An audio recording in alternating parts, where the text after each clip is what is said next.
ሰላም ከመይ ትኾኑ ክቡራት ተኸታተልቲ ሲኤም ኤክስትራ ሾው ዕለታዊ ዜና ስፖርት ሒዝናልኩም ቀሪብና ኣለና ንምክትታልኩም ብኽብሪ ንዕድም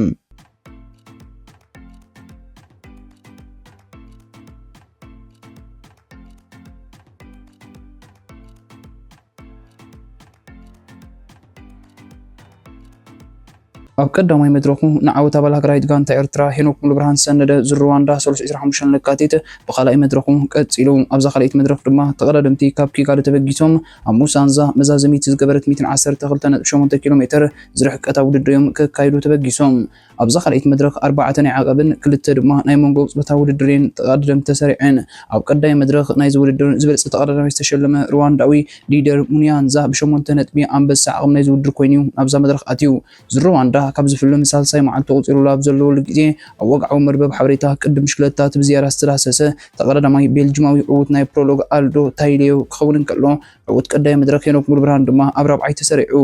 ገምጋም ዕድመ ኣባላት ሃገራዊት ጋንታ ኤርትራ 24 ዓመትን 9 ዓመትን እዩ በዚ ድማ ኣግማል ቀይሕ ባሕሪ ካብ 14 ተሳተፍቲ ጋንታታት ናይ ውድድር 10ቲ ዝነኣሰት ጋንታ እያ ነዛ መድረኽ ክዕወተላ ዝተሓፂት ትማሊ ኣብ ቀዳይ መድረኽ ናይ ውድድር ቀዳማይ ኮይኑ ዝተዓወተ ኣባል ሃገራዊት ጋንታ ኤርትራ ሄኖክ ሙሉብርሃን እዩ ፀወታ ንኽጅመር ቀጠልያ መብራህቲ ምስ ተወልዐ ሩዋንዳዊ ኣባል ዳቫ ሼሙ ንሰንጊዮማን ጀርመናዊ ኣባል ባይኬድ ቪንሰንት ዶርን ስካቶ ገይሮም ካብ ዓባይ ጉጅለ ተፈንቲቶም ኣብ 7 ኪሎ ሜትር ኣብ ዝነበረት ቀዳመይቲ ናይ ዓቐብ ቅጽበታዊ ውድድር ጀርመናዊ ቪንሰንት ዶርን ቀዳማይ ኣትዩ 11 ነጥቢ ድማ ወሲዱ ሩዋንዳዊ ሽሙ ንሰንጊዮማ ድማ ኣሰሩ ብምስዓብ 8 ነጥቢ ወሲዱ ሩዋንዳዊ ሽሙ ንሰንጊዮማ ድማ ኣሰሩ ብምስዓብ 8 ነጥቢ ወሲዱ ዓባይ ጉጅለ ድሒራ ኣብዚ ቦታ ዝበፅሓትሉ ሩዋንዳዊ ማይክ ውዲህየ ብሳልሳይ ብምእታው 6 ነጥቢ ክወስድ እንከሎ ኣባል ባይኬድ ኤርትራዊ ኢርሃብቲ ኣብ ድማ ራብዓይ ኣትዩ 4 ናይ ዓቐብ ነጥቢ ወሲዱ ኣብ ታሪክ ዝሩዋንዳ እታ ዝበዝሐ ናይ መድረኽ ዓወታ መዝጊባ ዘላ እታ ትማል ብመንገዲ ሄኖክ ሙሉብርሃን መበል 12 ዓወት ዝተጎናፀፈት ሃገራዊት ጋንታ ኤርትራ ኣብ ዝተጠቐሰ ቁፅሪ ምስ ክለባቶም ብምዃን ኣብ ዝሩዋንዳ ናይ መድረኽ ዓወት ዝተጎናፀፉ ኤርትራውያን ተቐዳደምቲ ኣብ ግምት ይኣተውን ኣብ 24 ኪሎ ሜትር ኣብ ዝነበረት ናይ ዓቐብ ቅጽበታዊ ውድድር ሕጂ እውን ብዝወነኖ ሜትሮን 78 ዝነውሐ ተቐዳማይ ናይ ውድድር ዝኾነ ቪንሰንት ዶርን ቀዳማይ ኣትዩ 8 ነጥቢ ወሲዱ ሼሙ ንሰንጊዮማ ኣሰሩ ሲዒቡ 6 ነጥቢ ክወስድ እንከሎ ካብ ዓባይ ጉጅለ ድማ ሩዋንዳዊ ማይክ ሙዲህየ ሳልሳይ ኣትዩ 4 ነጥቢ ወሲዱ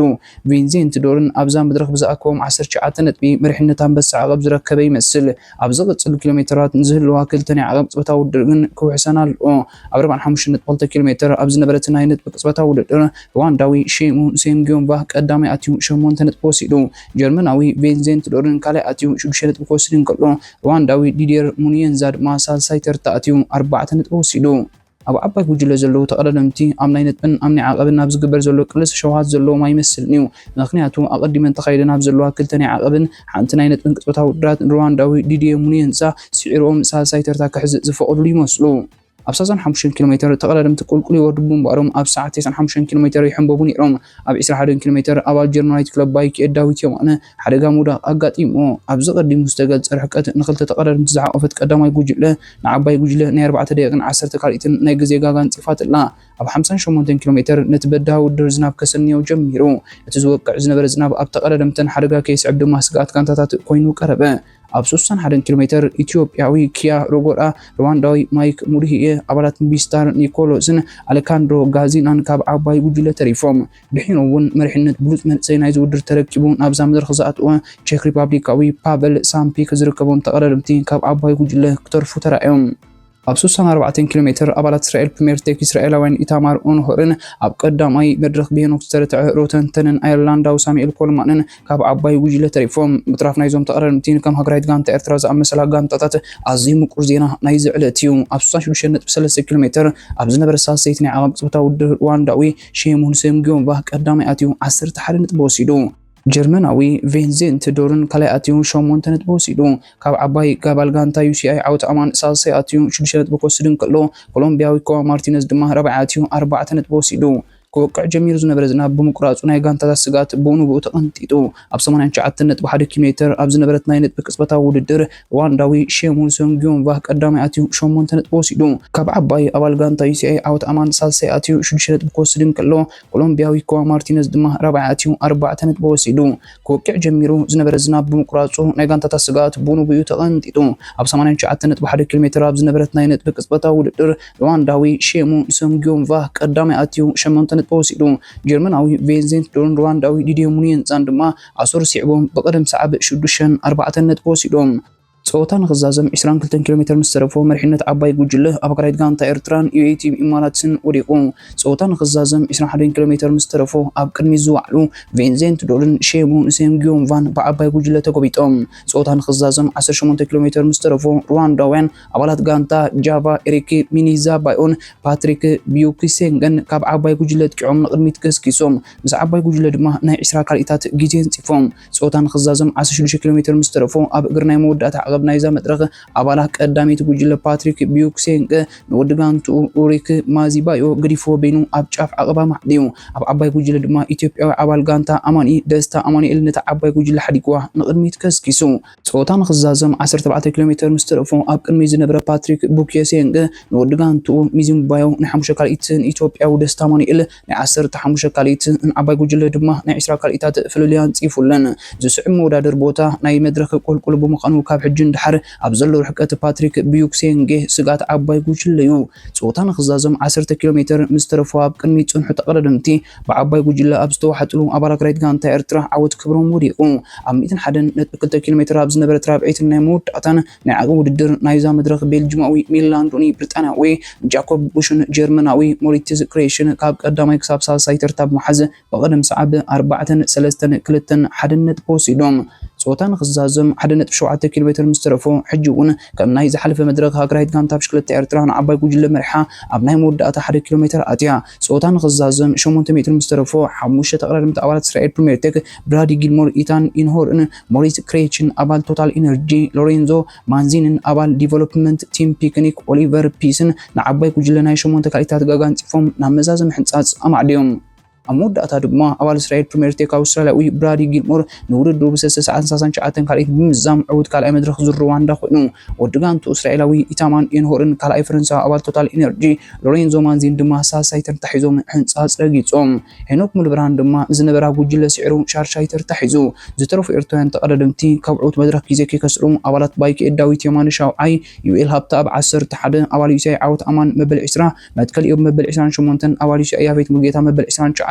نهم زراي بحمشة كايتار دحرو مبل 30 ناتن مهراني ب10 كايتار دحرو مبل 30 حدن أمناي مودات 10 كيلومتر ودي أوز نبر عود كبرم دما بسلسة دقيقة 10 كايتين دحرو مبل 4 حدن ترتحيزو حنصاص لقيتو عود مدرخ أسترالياوي برادي جيلمور زعوت ناي فيلم ناي بروفيشنال عوت يا جيلمور ربع أستراليا وابز حدش ناي ودر عمت ناي مدرخ عوت سنة ده تقرر مايو بزي كازي جيلمور بغرا أسترالياوي أبز رواندا أم ناي مدرخ عوت كسنة زقالة تقرر ماي كوينو بز مسرت أبال فرنساويت كلب توتال إنرجي فابيان دوبي بشوعات ساعات كلتا دقيقن 20 كلتن كاليتن مريحين نزر رواندا عقبو وصيو بيلجيماوي أبال لوتو ميلان منتن بمعال تبليتو يسعبو أبال توتال إنرجي جوريس ديل بوف بحانت كاليت دحرو سالساي ترتحيزو مدرك ينوك بلوبرهان ب10 كاليتار دحرو مبل 10 تخلته يويل هابتاب ب25 كاليتار دحرو مبل 20 كلتن داويت يمانه ب25 كاليتار دحرو مبل 20 سلستن نهم زراي ب27 كاليتار دحرو مبل 24 متكل يوب بساسا كايتار دحرو مبل 27 عوت أمان ب4 كاليتار دحرو مبل 29 يافيت ملقيتا ب50 كاليتار دحرو مبل 30 ناتان مدهني ب50 حدن كاليتار دحرو مبل 30 حدن أبزا مدرخ بموداو جزيز خسر عوت كبرون بسلسة دقيقة 4 كاليتين دحرو مبل 4 حدن ترتحيزوم نابساساي مدرخ زروان داقنعوم ينوك ملو برهان لعلي زخونا أفريقيا أو تقدر ماي آمنا يجزي تسريع بملاو دما مرحنة بولس أفريقيا أو تقدر ماي عقبوا وصيو أمني عقب جرمنا أول بايك إد فينزنت دورن بإسران شو عتنة مرحنة بس عقب كاب روانداوي ديدي منيان ذات ركبوا روانداوي شيمون سنجيوم و بإسران حمشنة بيسعبو مايك مريه بعسش بشنة بين سالساي ترتحيزو أول غانتا يسي عوت أمان بشبشنة بحمشاي أول بايك إد يويل هابتاب دما بربعتنة بي شامناي ترتحيزو له زرواندا ربع إسران حمشن لكاتيت بسالساي مدرخون أبزق طلالو تقردمتي كاب موسان زت بقيتهم أب ربافو أتزازم إتنا إسران حدن 3 كيلومتر زرحكتا ودر كايديوم أسلطاني جوسي مارينو كسي قربلو تركاويت كلب جالاس سراين أسلطاني فنرباتشي جوسي مارينو عبل علي غانتانا علي تاوري إتوهي بمهاب كس رباط لا دانيا كن عساني يبزو سنوز نبر وان نيجالاس سراي أوراتا غانتا كم أهواي لعلم تحتن يبلون يروم قبل جوسي مارينو دحرت صوتا تزاريبون يريو كلب جالات سراي أبزها بتوقع مجلسي مورينو أب تركي سرح كابز جمر البحر نهزب تركي كزلفن كواردنس أني حيو كتبل تاغانتا تخصص ሞሪኖ ድሮን ኩዕሶ እግሪ ቱርኪን ዲያኑን ተጻወትን ምውራድ እኹል ከም ዘይኮነ ተዛሪቡ እዩ ሕጂ ድማ ካብ ሰብኣውነት ንዓሊ ዝኾነ ርእቶ ሂብሎ ክትብል እታ ክለብ ወሲኻ ጥራዕና ናብ ቤት ፍርዲ ተቐርብ ክለብ ጋላታሳራይ ብተወሳኺ ናብ ፊፋን ዩኤፍን ጥርዓን ከም ዘቕረበት ሕጋዊ መስርሕ ከም ዝጀመረን ኣፍሊጣ እታ ክለብ ወሲኻ እቲ ናይ ዓሌታዊ ግዘት ክሲ መቕፃዕቲ ንጹር ምዃኑን ፊፋ ብወገኑ ግቡእ ናይ መቕፃዕቲ ውሳኔ ከም መሓላለፍ ተስፋ ከም ዘለዋ ገሊጻ ግብፃዊ ጥቃዓይ መሐመድ ሰላሕ ክብረ ወሰናት እንዳሰበረ ይርከብ ኣብ ታሪክ ፕሪምየር ሊግ እንግሊዝ ኣብ ክልተ ዝተፈላለዩ ናይ ውድድር ዓመታት ልዕሊ 40 ሸቶ ዝኾና ኳዓሳሱ ኣበርክቶ ብምግባር ፈላማይ ተጻዋታይ ኮይኑ